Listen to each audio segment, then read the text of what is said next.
The sky over Earth was not blue anymore.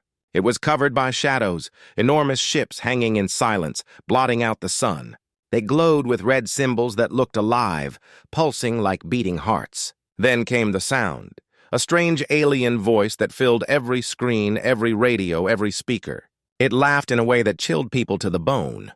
"Humans are weak," the voice said, echoing across the planet. "Your time is over. You will kneel or you will burn." Around the world, panic spread like fire. Cities froze in terror, families ran to shelters, and leaders looked powerless on live broadcasts. Governments called for peace, but the aliens only mocked them more. Yet in a hidden mountain base, far from cameras and fear, one man sat calmly in the shadows. His name was General Arik. As the screens around him showed alien fleets stretching across the sky, he leaned forward and whispered to his officers. "They made a mistake showing us their faces." Nobody understood what he meant, but the certainty in his voice gave them chills. He was not afraid. He was waiting. While the world cried and begged for mercy, secret work had already begun. Deep under deserts and mountains, in bases that never appeared on any map, humans moved in silence. Soldiers trained with new drills. Scientists worked on something dangerous, something no one outside the hidden labs had ever seen. It was a weapon built in theory, never tested because it was too risky. Now it was their only hope. Above ground, Earth looked broken, surrendering. Governments sent weak signals of peace, pretending to obey the alien rulers. The aliens laughed, calling humans cowards. They watched, but they missed one thing. They could not see the underground factories working day and night, the tunnels filled with light and fire as humans prepared their answer. The first strike came fast. Alien ships targeted the largest cities, firing beams that melted buildings into rivers of steel. Millions died in the first wave. Skies burned red, oceans boiled, and the world seemed finished. News channels screamed defeat, reporters cried on live feeds, and everywhere people believed Earth was lost. Yet, in a silent desert, a single launch tower rose from the sand. Its metal doors opened, and something lifted toward the stars. It was not a missile, not a jet, but something entirely different. A single ship, black and sharp like a blade, launched into the night. The aliens laughed when they saw it. To them, it looked pathetic. One ship against thousands. They let their fleets surround it, mocking humans again. But then the ship moved. It did not fight like theirs. It twisted, vanished, and reappeared. Light bent around it. Alien fire missed as if the ship knew where every attack would land. Then the human ship struck. Strange bursts of energy spread like ripples across the enemy fleet. Alien shields, thought to be unbreakable, cracked like glass. The laughter stopped. For the first time, the mighty fleet hesitated. The ship fought alone, but it fought like a storm. In minutes, 10 alien ships fell, exploding in silence, their burning wreckage raining across the sky. The humans on the ground watched the night light up as if stars were falling. Across the planet, despair turned to awe. For the first time since the invasion began, people saw the aliens bleed. General Arik ordered a message to be sent. Every channel, every screen, every speaker on Earth and beyond carried the words, "You called us weak. Now watch the stars burn." His voice was calm, steady, and it reached even the enemy commanders who now stared at their broken ships. But Earth was not alone anymore. The single ship had been only the beginning. Hidden silos and launch bays across the planet opened, and more ships rose into the sky. Their designs were strange, built in silence over years, hidden from all. The aliens had thought humans had no strength left, but suddenly Earth's horizon was alive with fire and steel. Other races who had been silent under alien rule watched the humans fight and felt something awaken inside them. Messages arrived in secret. Fleets that once belonged to frightened civilizations began to move, not against Earth, but toward it, ready to join. Humanity had started something bigger than survival. It had started a rebellion. The war turned. Alien ships fell in great numbers, and the sky above Earth glowed red with burning wreckage. Humans fought with fury, and their new allies joined, striking enemy fleets across the galaxy. Every battle was brutal, every victory costly, but step by step the impossible became real. The aliens, once so proud, were pushed back. They had thought Earth would break. Instead, Earth had set the galaxy on fire. Finally, the day came when the alien fleet retreated, their once endless armada scattered, running into the dark. Earth was scarred. Cities lay in ruins, millions had been lost, and the planet would never forget the fire that had fallen on it. But Earth still stood. Humanity stood. People walked out of bunkers. Children looked up at the sky, and for the first time since the invasion began, they saw no enemy there. They saw victory. Across the galaxy, silence spread as other civilizations realized the truth. Earth had not only survived, Earth had led the first real resistance against the greatest empire the stars had ever seen.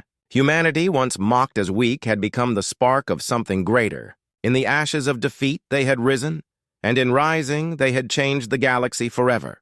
The world outside looked broken, but beneath the surface, it was alive with fire and secrets. The aliens watched Earth's cities from orbit, laughing at the smoke that rose from ruined towers, thinking humans were finished. They saw leaders crying on screens, begging for peace, and they believed the fight was over. But under the ground, deep in mountains, deserts, and frozen caves, hidden doors opened into vast chambers filled with light. Inside those chambers, factories worked without rest. Machines pounded steel, sparks lit tunnels, and scientists in worn uniforms whispered over strange blueprints that no outsider had ever seen. They had been working in silence for years, building something that the world had forgotten. It was not just a weapon. It was a gamble against the impossible. Soldiers trained in the dark, repeating drills that had no name, practicing with devices that hummed with dangerous energy. They did not cheer, they did not speak of glory. They simply moved like shadows, preparing for a moment none of them were sure would come. Above ground, the act continued. Governments sent fake reports of surrender, sending false data that made Earth look helpless. The aliens laughed louder, calling humanity cowards, mocking them in their broadcasts, declaring Earth would kneel without a fight. They saw only broken cities and starving people. They did not see the tunnels filled with glowing weapons, or the ships hidden beneath oceans, or the leaders who still planned in silence. General Auric stood in one of those hidden command rooms, watching as maps lit up with signals from secret bases. He knew the cost had already been terrible, millions dead in the first strikes, whole cities turned to ash. But he also knew surrender was death without meaning. Humanity's survival was hidden now, buried in silence and darkness, and the world would have to endure until the right moment came. In one corner of the base, a young scientist adjusted a small device that shimmered with bending light. The general asked her if it would work. She did not look up, only whispered, "It must." Across the tunnels, soldiers slept beside their weapons. Engineers kept machines alive with their bare hands, and families who had lost everything carried supplies through the hidden roads. The surface of Earth looked like despair, but below it, hope burned brighter than ever. The aliens had eyes everywhere, but they could not see what mattered most, the human heart that refused to die. And when the time came, when the silence broke, that hidden heart would roar louder than any fleet in the stars. The sky burned red as the alien fleet began their true assault. Cities that had survived the first wave now fell one by one, their towers collapsing under beams of white fire that turned steel into rivers of molten glass. Oceans boiled where plasma blasts struck the waves, and the cries of millions filled the last working radios. Humanity looked finished. Reporters on broken news channels whispered through tears that Earth was dying. In bunkers, families held hands, waiting for the end. The aliens broadcast their laughter again, showing burning cities on every screen, calling Earth a failure of evolution, a mistake of nature. Hope seemed crushed under their voices, but in the heart of a desert, far from their sight, silence was broken.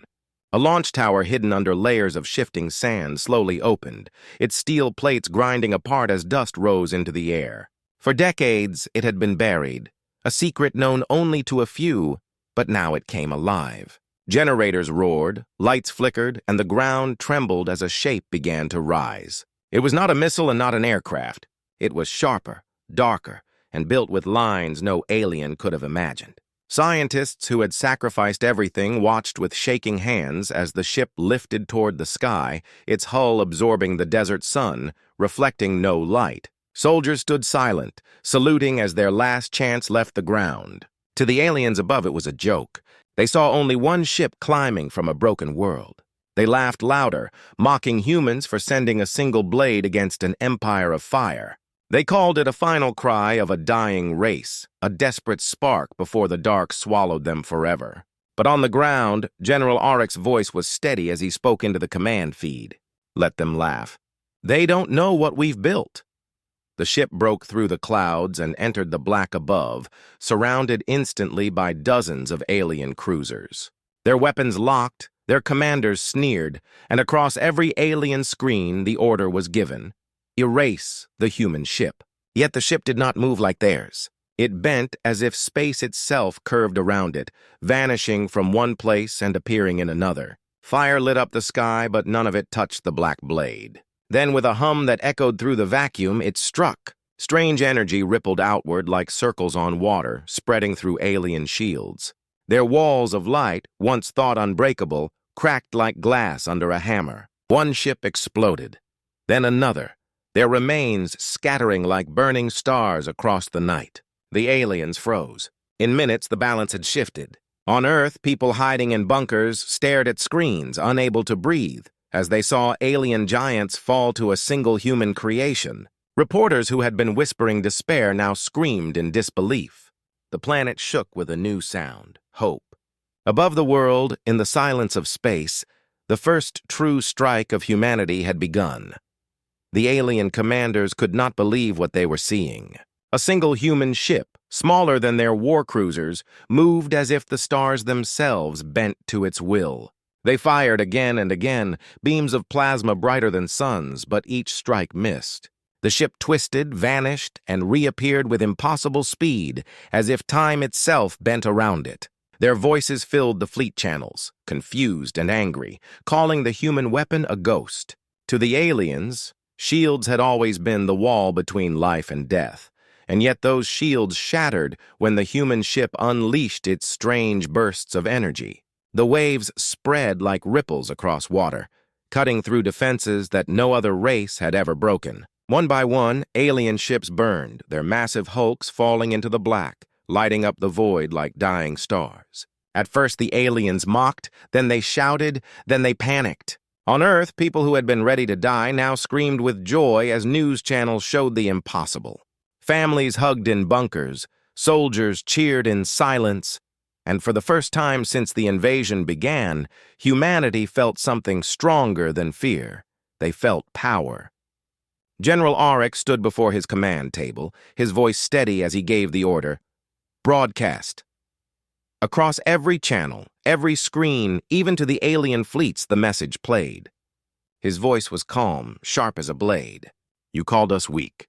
You called us primitive. Now watch the stars burn. The words echoed across the galaxy and silence followed. Then the human ship struck again, cutting through enemy lines with movements no sensor could predict. The aliens tried to trap it, surrounding it with heavy cruisers, but the ship bent light around itself, vanishing like smoke. It reappeared inside their formation and tore them apart from within. They had fought countless wars, crushed countless worlds, but never had they seen a weapon like this. What they thought was weakness had been deception. What they thought was surrender had been silence hiding fire. It was humanity's trick, and it was working. Yet inside the ship, its pilot knew the truth. It was not invincible. Each move, each strike, pushed the limits of its power. The weapon was untested, unstable, and every battle risked tearing it apart. Still, the pilot pushed forward, whispering to herself, "If I fall, let the galaxy remember how humans fought." On Earth, the generals understood the gamble. One ship alone could not end the war, but one ship could break the enemy's arrogance, could show the galaxy that humans were not prey, but predators. And as wreckage of alien giants rained down like meteors, the trick had already done its work. The aliens were no longer laughing. They were afraid. The night above Earth had turned into a battlefield of fire. Alien warships, once symbols of fear and control, now burned like falling suns, their wreckage streaking across the sky in rivers of light. From deserts to frozen tundras, from shattered cities to hidden bunkers, every human eye looked upward and saw the impossible, one human ship tearing through the fleet that had mocked them. The aliens who had laughed now shouted orders in panic, their voices breaking across their own channels as more of their massive cruisers shattered under the strange bursts of energy. For centuries, their empire had never known defeat, and now in the skies of a world they had called weak, their arrogance cracked like glass. On Earth, news stations once filled with despair carried the fight live, their anchors shouting through tears of disbelief as alien giants fell. Families in shelters clapped and cried, children whispered prayers, and soldiers far from the front lines pounded their fists against walls, roaring in triumph. The human ship fought like it was alive, dodging fire that lit up the void and striking with precision that tore holes through the enemy. 10 alien ships fell in minutes, their hulks drifting in silence before breaking apart into flaming shards. Then General Arik gave the command that would echo across the galaxy. Send the message. Across every broadcast, every channel, every world that listened, humanity's words reached them. You called us weak. Now watch the stars burn.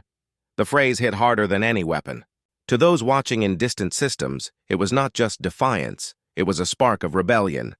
The aliens tried to jam the transmission, but it was too late. Civilizations living in fear heard it, slaves under alien rule heard it, and in the silence after, something changed.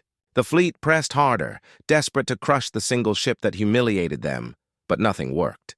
Their blasts cut through empty space, their traps collapsed as the ship moved like a shadow of light. Wreckage lit the skies until Earth's horizon glowed red as if the heavens themselves were burning.